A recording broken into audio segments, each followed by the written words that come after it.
everybody, welcome to another lesson of learning Japanese. In this video, we are covering the grammar pattern that is to pretend to do something or to pretend to be something. And the actual grammar structure that we're going to use here is a verb in its plain form, or a noun, or an adjective, followed by the phrasing furi o suru. And so this is a pretty basic grammar pattern. What we have here is just the word furi, which is going to translate to appearance or pretense or show. We're going to put it into this phrasing furi o suru, kind of change it into a verb basically to say to pretend to do something, and the something is going to be the word that we choose to use, whether that word be a verb or a noun or an adjective. And of course, as per the norm, depending on which one of those types of words we use, there's going to be some different nuances that we need to add. For example, if that word is going to be a verb, well, that verb is going to have to be in its plain form, and we should know what the plain form entails.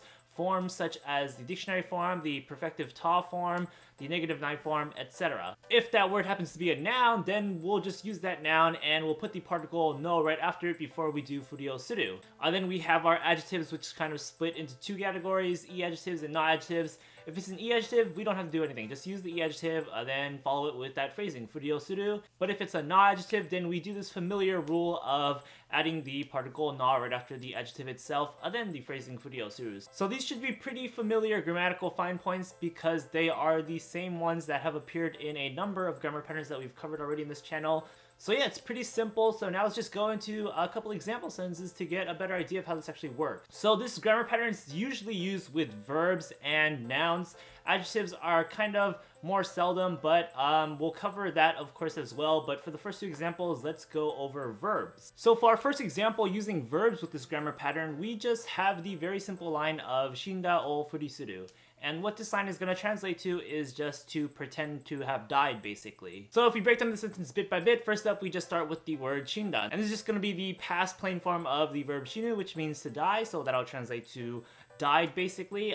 Then that is a verb in a plain form. It's in the perfective ta form. That's a plain form, so we can use the grammar pattern, and that's exactly what we do. Right after shinda, we put the phrasing furi o suru, and that'll just translate to pretend to died or pretend to have died. More naturally, we can translate that to something like to play dead. For our next example sentence using verbs, we have the line Kikanakatta furi o shite kudasai. And what this line will translate to is basically, please pretend you didn't hear that. So let's break down this sentence bit by bit. Also a pretty simple sentence. It starts with the verb kiku, which means to hear, to listen, except it's going to be in its negative 9 form, in turn turned into the past plain form. So kiku turns into kikanai, then we have kikanai changing into kikanakatta. And so the negative past form right there is also a plain form of a verb. So now we can, again, just add the phrasing furi o suru, except this time we're going to conjugate suru into its te form, shite, instead, because we're using it with the other grammar pattern that is the te form of a verb plus the phrasing kudasai to mean please do that verb. And so then kikanakatta furi o shite kudasai is going to translate to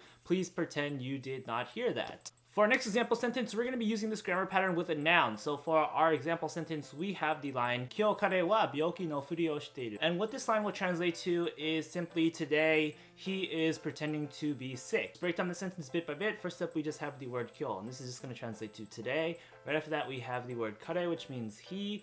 We have the particle wa right after that, marking he as the topic of the sentence. Then we have our noun, which is byouki, and this is just going to translate to sick, basically. Right after that noun, we have the particle no, because that's what this grammar pattern wants us to do when we're using it with nouns. We put the particle no right after the noun before we can put the phrasing furi o suru. Then that's exactly what we do. We have furi o suru, but we're going to change, again, the suru into its te form because we want to say is pretending. So we change suru into its te form, then we put in the word iru right after it to be is pretending, as opposed to just pretend. So again, the whole sentence reads Kyou, kare wa byouki no furi o shite iru, to mean today he is pretending to be sick. And now finally, we're going to cover the grammar pattern here with the usage of an adjective. And so our line reads, Kanojo wa hazukashisou na furi o shita. And so all this sentence will really translate to is just she pretended to be shy. Let's break down this sentence bit by bit. First up, we just have kanojo. This is going to translate to her or the girl. We're going to have the particle wa right after kanojo to mark kanojo as the topic of the sentence. Then we have hazukashisou, and that's just going to be embarrassed or shy. Normally, hazukashi is going to be an e-adjective, but since we put the soul right after it, it changes it into a na-adjective. And since it's a na-adjective now, we have to add the particle na right after it if we want to use it with furi o suru. That's exactly what we do.